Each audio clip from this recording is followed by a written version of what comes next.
बेटा जी angular speed में आपको ये बताया था कि एंगुलर डिस्प्लेसमेंट अपॉन टाइम को हम कहते हैं एंगुलर स्पीड। तो एंगुलर डिस्प्लेसमेंट क्या है वो हमने इससे पहले वाले पोर्शन में पढ़ा था। यदि बॉडी ए से बी तक जा रही है तो यहाँ इसके दो टाइप के डिस्प्लेसमेंट हैं,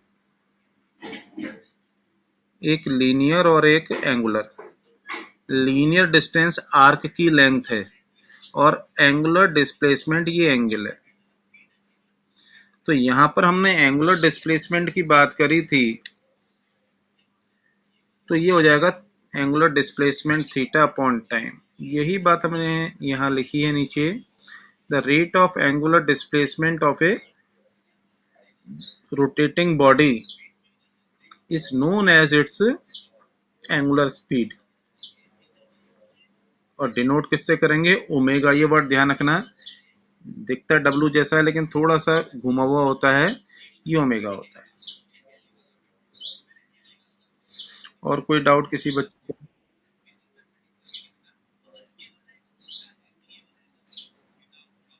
ठीक, आगे बढ़ें।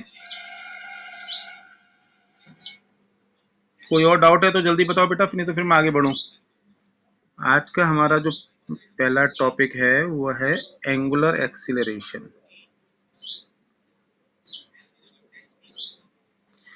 इसको डिनोट करते हैं अल्फा से।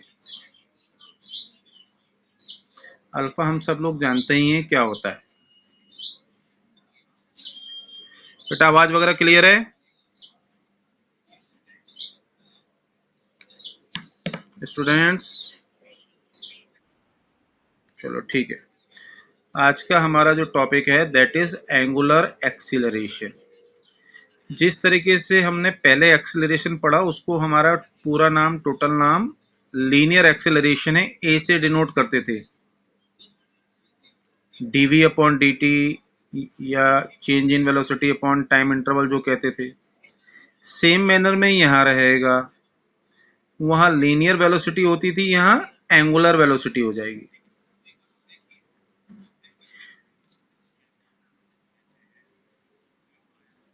The rate of change of angular displacement of a body in circular motion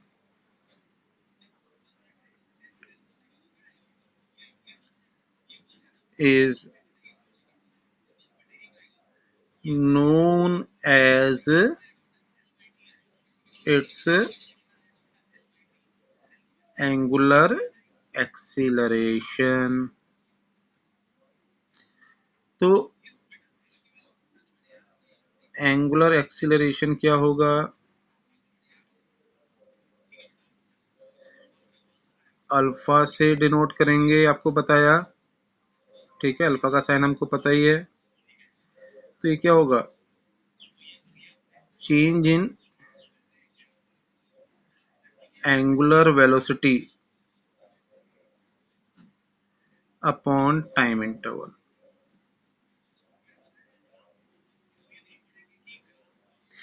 change in angular velocity को हम डेल्टा ओमेगा और इसको डेल्टा टी कहें तो alpha equal to delta omega upon delta T, या alpha equal to D omega by D T, या simply alpha equal to omega by T.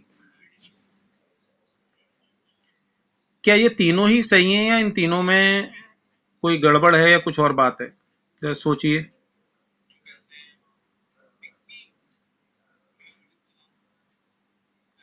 मैंने 3 फॉर्मूले लिखे जो ऊपर बात को आपको बताने के बाद, क्या इन तीनों फॉर्मूला में सेम चीज है या कुछ डिफरेंट है?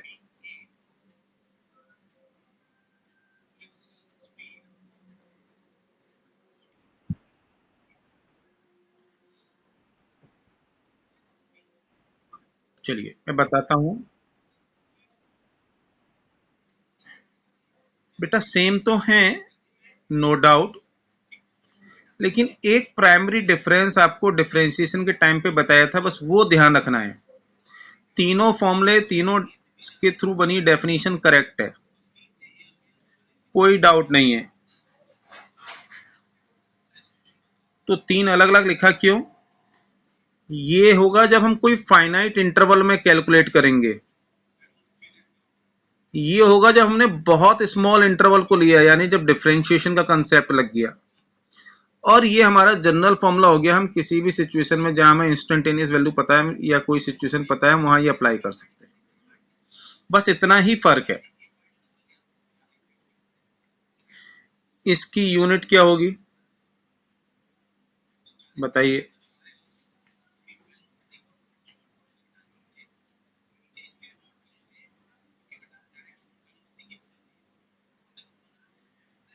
भाई ओमेगा की यूनिट में टाइम की यूनिट से डिवाइड कर दो।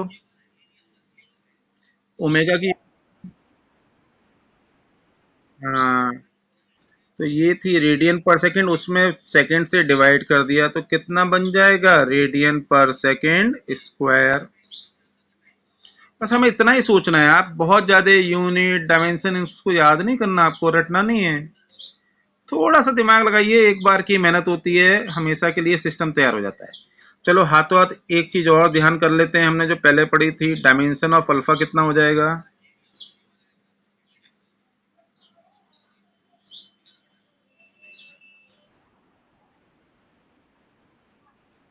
वेरी गुड बेटा, वेरी गुड। M0L0T-2 हो जाएगा। आई होप कि ये चीज अभी आपको क्लियर हो गई होगी। थोड़ा सा भी कहीं कंसर्न है तो एक दो बार और पढ़ेंगे, लिखेंगे अपने हाथ से, नोट्स बनाएंगे, क्लियर होती जाएगी। अब ऑब्वियस सी बात है कि जैसे v और ओमेगा में रिलेशन थी, वैसे ही एंगुलर एक्सेलरेशन और लीनियर एक्सेलरेशन में भी रिलेशन होगी। वो कैसे निकालें हम? तो ये हमारा नेक्स्ट टॉपिक हो जाएगा,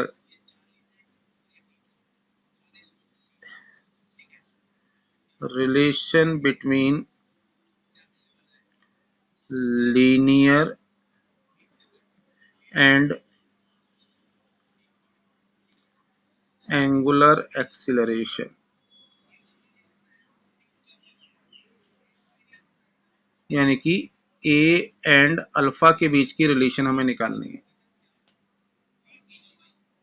बड़ा सिंपल है, मैं ज्यादा इसमें भूमिका नहीं बांध रहा, बहुत क्लियर इजीली सॉल्व करके आपको दिखा रहा हूं। अगेन रिपीट करूं, कई मेथड हैं इसके अलग अलग बुक में, हम सबसे सिंपलेस्ट मेथड से करने की कोशिश करेंगे। We know v equal to are omega, ये कल हमने पढ़ा था। हम ये मान के चल रहे हैं सारे वेरिएबल होते हैं, इसको सीधे सीधे डिफरेंशिएट कर दो। On differentiating above with respect to time t,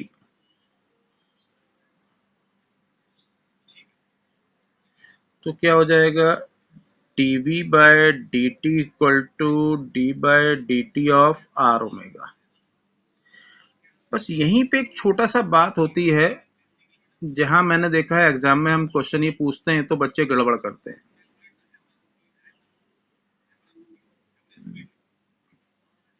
यदि यहां इन दोनों में से कोई एक कांस्टेंट है तो डिफरेंशिएशन के बाहर आ जाएगा, और दोनों ही वेरिएबल हैं तो डिफरेंशिएशन में प्रोडक्ट रूल बताया था, उसके हिसाब से सॉल्व करोगे। तो आपको ये चेक करना है कि ये दोनों चीजें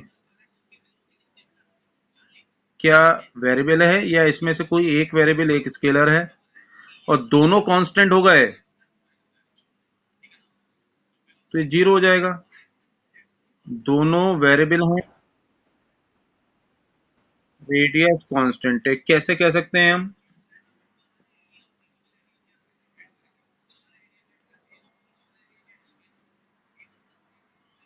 बड़ा सिंपल तरीका है। हमेशा आपसे एक बात कहता हूं बेटा, क्या काम करना है? हमेशा डायग्राम बनाना है।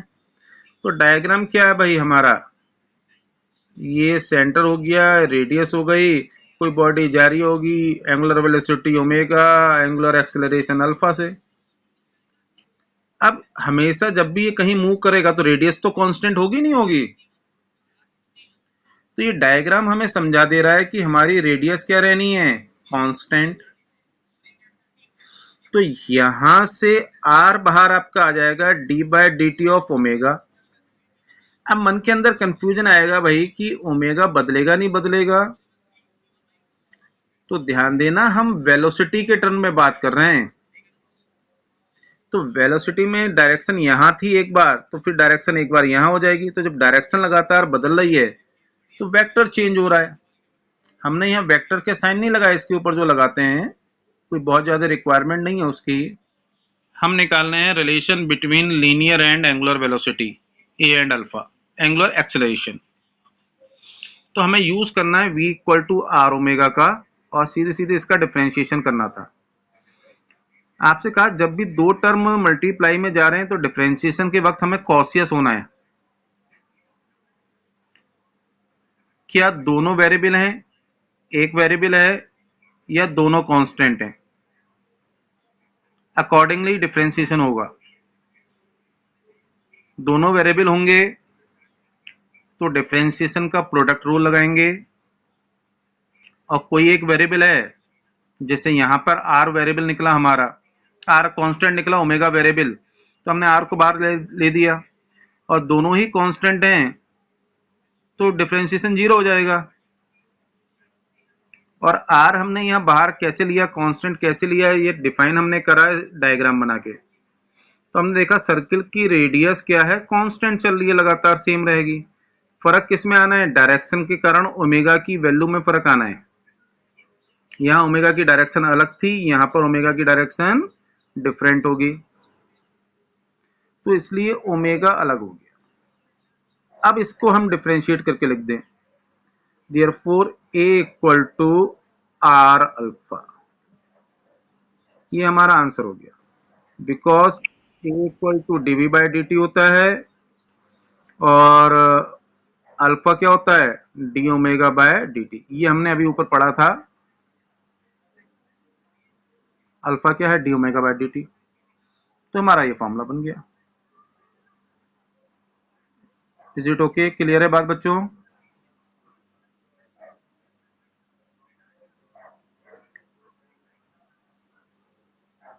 समझ में आया बच्चों, स्टूडेंट्स? बेटा हमारा टॉपिक है relation between linear and angular acceleration, यानी ए और अल्फा के बीच की रिलेशन निकालनी है। हमारे पास ऑलरेडी एक फॉर्मूला निकाला हुआ है v equal to are omega. तो v से a कैसे बनेगा, ये हम सोचें तो हमें तुरंत दिमाग में आएगा कि डिफरेंशिएशन से बनेगा। तो हमने इसको डिफरेंशिएट कर दिया with respect to time t। तो ये dv बाई डी टी हो जाएगा, राइट साइड में d by D T of r omega आएगा। तो आपको ये बता रहा था कि जब ऐसी सिचुएशन आ रही है तो हमें ये चेक करना है, और हमेशा करना होता है, सिर्फ यहाँ नहीं, कि ये दोनों टर्म जो मल्टीप्लाई में जा रहे हैं डिफरेंशिएशन के अंदर, ये दोनों कांस्टेंट हैं या वेरिएबल हैं। तो इस काम के लिए हमने डायग्राम बनाया। डायग्राम में दिखा भाई आर जो है वो रेडियस है सर्किल की, तो ये हमेशा सेम वैल्यू की रहेगी।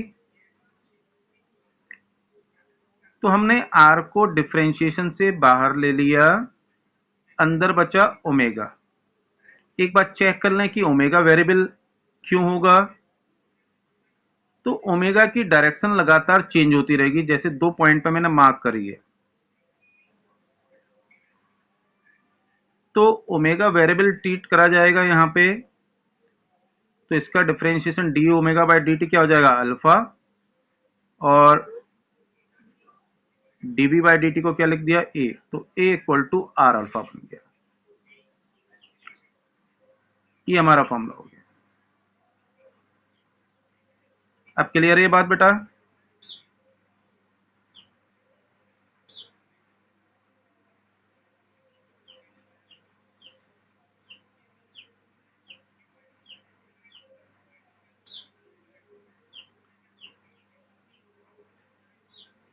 Is it clear now?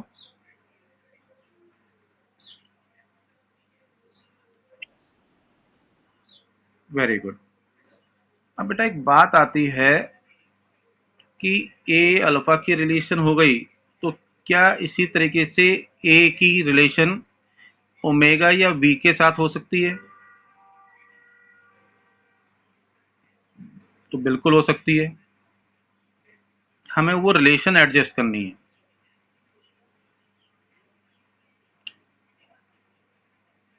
ठीक है, तो एक और फॉर्मूला हम एडजस्ट कर रहे हैं, और जो अभी फॉर्मूला बता रहा हूं उसको बाद में एक दूसरे मेथड से मैं डेराइव भी कराऊंगा, यानी अभी भी डेरिवेशन ही होगा, लेकिन मेन उसका जो डेरिवेशन जो असली चीज पढ़नी है वो मैं अलग से समझाऊंगा, वो एग्जाम्स में ज्यादा।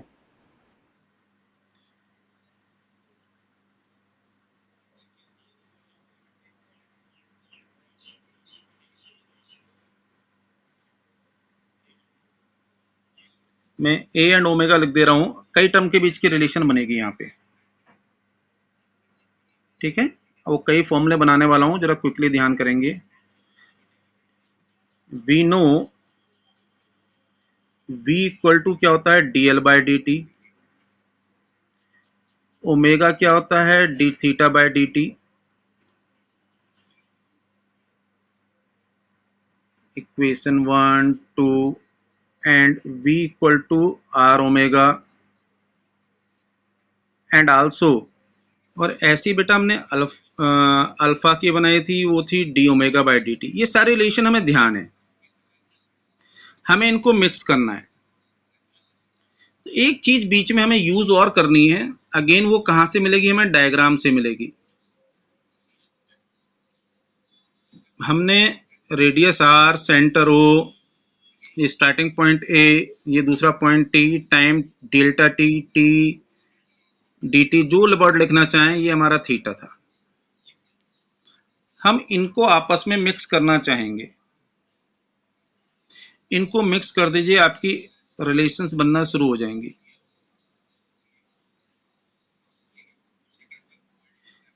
कैसे बनेंगी, इस तरफ भी हमें ध्यान देना पड़ेगा। तो यहां पर यदि मैं ओमेगा की जगह इक्वेशन 1 से इक्वेशन 3 से v अपॉन आर रखूं, इक्वेशन 3 से v अपॉन आर रखूं, तो क्या हो जाएगा, d by D T of v by r. R तो कांस्टेंट है मेरा, dv बाय डी टी, और ये क्या हो जाएगा, a। dv by D T क्या होता है, acceleration. So therefore a equal to r alpha. ये ध्यान रखना, हमारी एक इंपॉर्टेंट रिलेशन आ गई। ये हमने ऊपर भी निकाली थी, तो कौन सा नया काम कर दिया, कोई बात नहीं, हम और फॉर्मेट में इसको कन्वर्ट कर सकते हैं ऐसे ही। तो आप कैसे करो कि भाई यहां की वैल्यूज को मिक्स करना शुरू करो। जैसे जैसे आप इन वैल्यूज को आपस में मिक्स करते जाओगे, तो आपकी स्थिति डेवलप होती जाएंगी। मैं आपके लिए एक छोटा सा होमवर्क की तरह दे रहा हूं, क्योंकि मुझे अगला टॉपिक बहुत लंबा कराना है और उसमें ये फॉर्मूला निकलवाऊंगा। ये दो फॉर्मूले बनेंगे, आर ओमेगा स्क्वायर और दूसरा वी स्क्वायर अपॉन आर। आपको बस जरा इनका ध्यान रखना, ये दोनों कैसे इसके साथ आपस में इनकी मिक्सिंग करके बनेंगे। A equal to V square upon R और ए इक्वल टू आर ओमेगा, इन दोनों में से कोई भी एक एडजस्ट कर लेंगे, तो v equal to are omega equation 3 के थ्रू एक से दूसरे में ये कन्वर्ट हो जाएगा। आपको बस थोड़ा सा इतना ध्यान रखना है। Now I am coming to next topic, जो मेरा सबसे इंपॉर्टेंट चीज है जिसको मुझे कराना जरूरी है।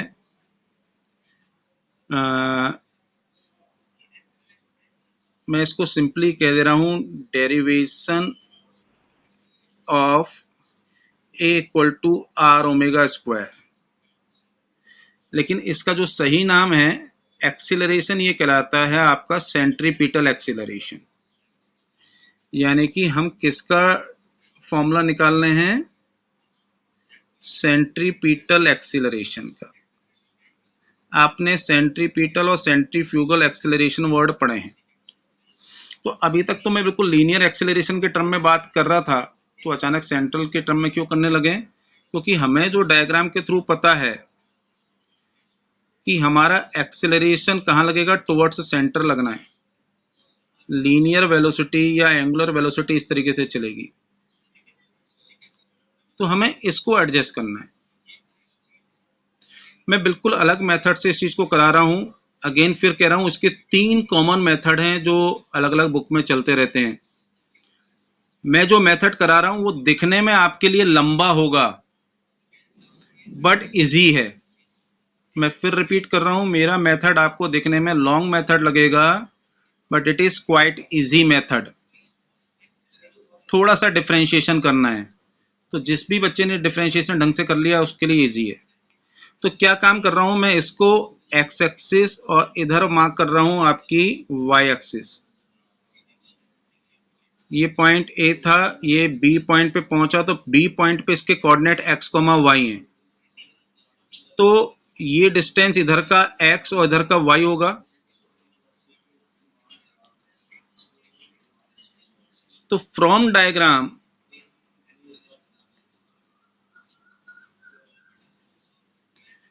x equal to r cos theta, y equal to r sine theta होगा या नहीं होगा?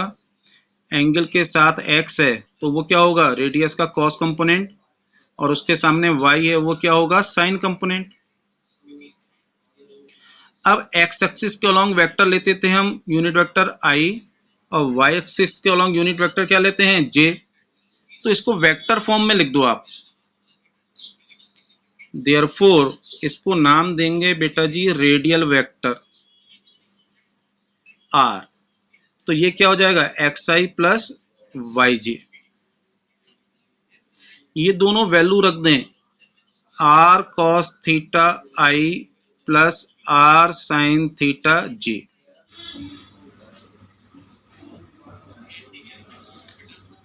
तो यहां पर हम थीटा की वैल्यू रख दें एज ओमेगा क्या होता है, थीटा बाय टी। तो यहां से थीटा की वैल्यू रख दें r cos omega T I plus r sin omega T J. यहां आपको ध्यान रखना ये r स्केलर है और इधर r वेक्टर है, तो ये वेरिएबल कितने डील होगा, ये कांस्टेंट कितने डील होगा। तो इसका डिफरेंशिएशन हम कर दें। On differentiating with respect to t, time t, तो d r by D t equal to r d by D T of cos omega T I plus r d by D T of sine omega T j. हमने अलग अलग फॉर्मूले लगा के इसको open कर दिया। अब इसका डिफरेंशिएशन करेंगे हम, तो कॉस का होता है माइनस साइन ओमेगा टी, और साथ में ओमेगा अलग मल्टीप्लाई में जाएगा। आपको ध्यान होगा कि जो वेरिएबल है उसके मल्टीपल से हम और मल्टीप्लाई करते हैं। ऐसे ही आर यहाँ पे हो जाएगा साइन का differentiation cos omega T into omega J, यानी कि यहाँ से मैं कह सकता हूँ minus omega R sine omega T I plus omega R cos omega T J. और D R by D T क्या हो जाएगा मेरा v। तो ये वेलोसिटी का फॉर्मूला आ गया मेरा। इस r के फॉर्मूले को मैं 1 कह रहा हूँ इक्वेशन, तो ये होगा equation 2। On differentiating equation 2 with respect to time t,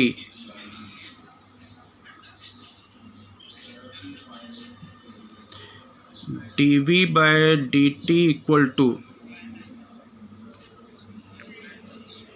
minus omega R बाहर हो जाएगा, D by D T of sine omega T I plus omega R बाहर, D by D T of cos omega T J,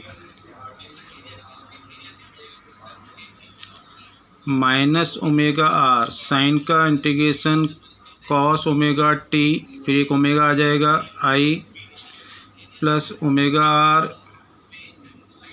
cos का differentiation minus sign omega T into omega J. तो बेटा ये omega यहाँ multiply होगा, minus का omega square हो जाएगा, ये भी यहाँ माइनस का ओमेगा स्क्वायर हो जाएगा। आप माइनस का ओमेगा स्क्वायर कॉमन ले लोगे तो r cos omega T I plus हो जाएगा, क्योंकि माइनस साइन कॉमन हो गया, r sine omega T j. और ये इक्वेशन 1 से लिखेंगे तो क्या हो जाएगा, वेक्टर आर, और यहाँ क्या बन जाएगा, एक्सेलरेशन।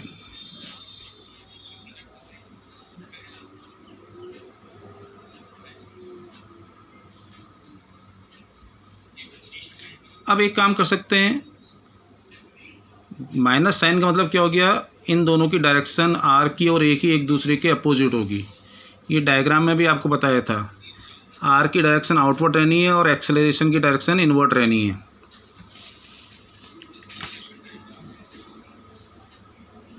मैग्नीट्यूड वाइज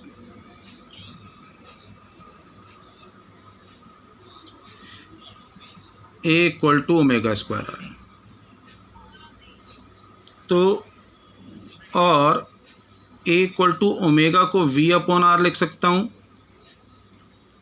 तो v square upon r square into r, एक पावर कैंसिल आउट हो जाएगी, तो वी स्क्वायर अपॉन आर, ये मेरा दूसरा फॉर्मूला बन जाएगा।